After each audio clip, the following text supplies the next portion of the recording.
obviously a lot of division going on in the pro-life movement. A lot of it has to do with equal protection laws and things like that. But you had made a comment about a position that you hold that might not be not everyone agrees with, and you said that the pro-life movement is not fragmented, but it's specialized. I was wondering if you could elaborate on that.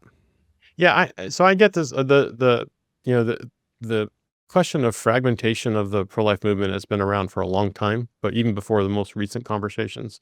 And look, we have the privilege of being Heartbeat International, and as a part of Heartbeat International, we get to go and visit with our good friends in other parts of the world who do not have a very developed pro-life movement. And so it's not uncommon for me to talk to I can think of some pregnancy center leaders, particularly like in Eastern Europe and some of our other countries, where they are everything. They are the pregnancy center. They're seeing clients in the morning. They might be in front of Parliament in the afternoon and talking to the reporters in the evening, and they're everything. And so that's when I look back on the U.S. pro-life movement and say, you know what?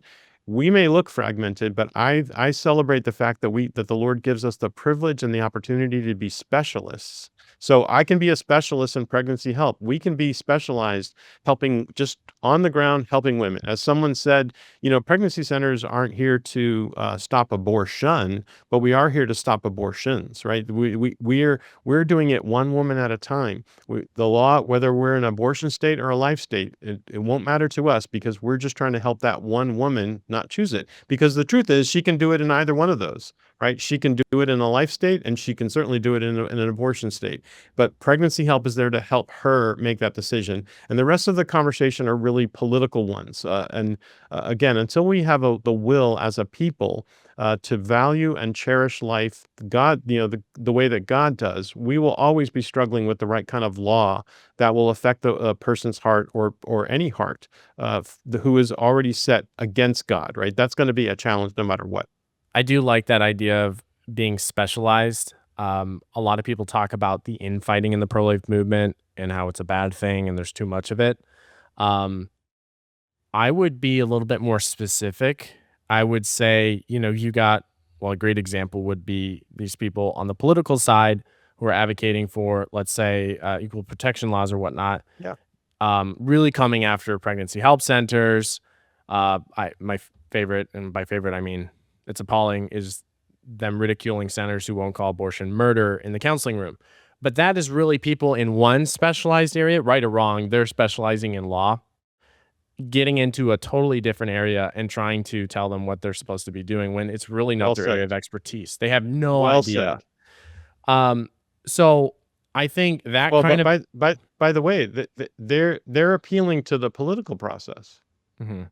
And that's fine. Like that's a political strategy. You think that that's going to win? I'm not convinced, by the way, but you think it does? Like, great. Try that. That's only possible now because of Dobbs and because we have some life states and we have states that are actively, but that's never going to fly in an abortion state.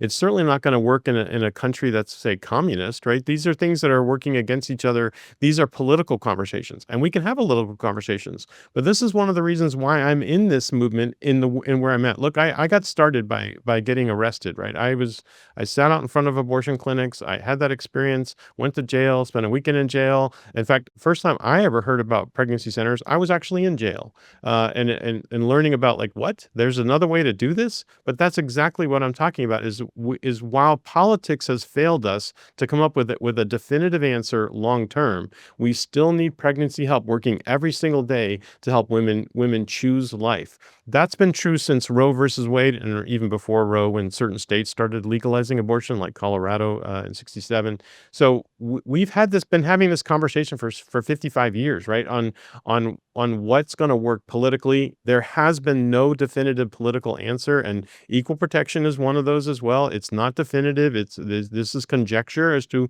what it will actually do, if it's even successful. Huge questions. But meanwhile, tomorrow, none of those laws are working to fully protect women. So pregnancy help needs to be there to help intervene in her walk so that she has a chance to choose life. Yeah, I agree. So, if it's somebody in the political realm wants to, I think the bickering from the political realm over to pregnancy help movement, or, whether it be apologetics and them bickering with media. I have no idea. There's so many different, right, specialized factions, but yeah, that's generally not productive. What I do think, and it's sort of the purpose of this podcast as well, is beneficial, is mining for conflict within the specialties and really letting the best ideas duke it out and win. Sort of, just really laser focused. So, for example, people who are, you know, I run a pregnancy help center. This person runs a pregnancy help center, and they want to debate something very specific to pregnancy help centers and what's best practice and should you do this or should you not. For Oh, example, hold on, uh, hold on, hold on. You just hit a word that I just rankles me. When you say best practices, that there's a whole lot of weight that comes behind that phrase. We throw it around because it's good business jargon and it sounds really cool when we say I do best practices. But let's understand what best practices actually is. It means I've evaluated many practices and I've discarded some in favor of one, right? And this is one of the challenges where you can't have both of those things happening where you have innovation, trying new things, figuring out new stuff. Because at one time, the best practice was a buggy whip and a typewriter, right? Those were best practices at one time. But we're in a highly dynamic life, right? I mean, the culture right now is changing. The technologies are changing. All kinds of things are changing. So even that term best practices, it's also it could vary from one community to another because the what term needs do are you like different. better? What's the term, like a one or two word alternative? Well, I mean, we would have good practices, or we would be we'd be seeking for the best practice or emerging Effective. practices, and Yeah, any I'm of looking those. for a lot of people are, it's all coming from people want to be as effective as they can be. So, Certainly. point being, I'm interested in what two pregnancy center leaders have to say about whether or not to share the gospel. I don't really care about what the abolitionists think about whether to share the gospel in the I counseling setting. I'm with you. Totally with you on that. So, does Heartbeat have a position on equal protection laws? So we would say that look, pregnancy help organizations really cannot remain harbors of hope and advocate and openly advocate for criminalizing women who are seeking abortions. Like that, those are two contrary things that at some point will come to light. If you're doing that as a local pregnancy help organization, and you're doing it publicly, then it's going to be at odds at some point in the fact that you are in a position of trying to attract women. So if you're going to attract them and also advocate to criminalize their actions relative to abortion, that those things work at odds. And I would say that an organization cannot do that. Now, at the same time, we can work together, right? We can be in you and I could, for instance, we could be on the same board and have some different opinions. That's usually the way it works best. We're not so much mining for controversy as we're realizing we can work together and still accomplish life-saving ministry, even though we stand in different parts of the political spectrum. Fair. Yeah.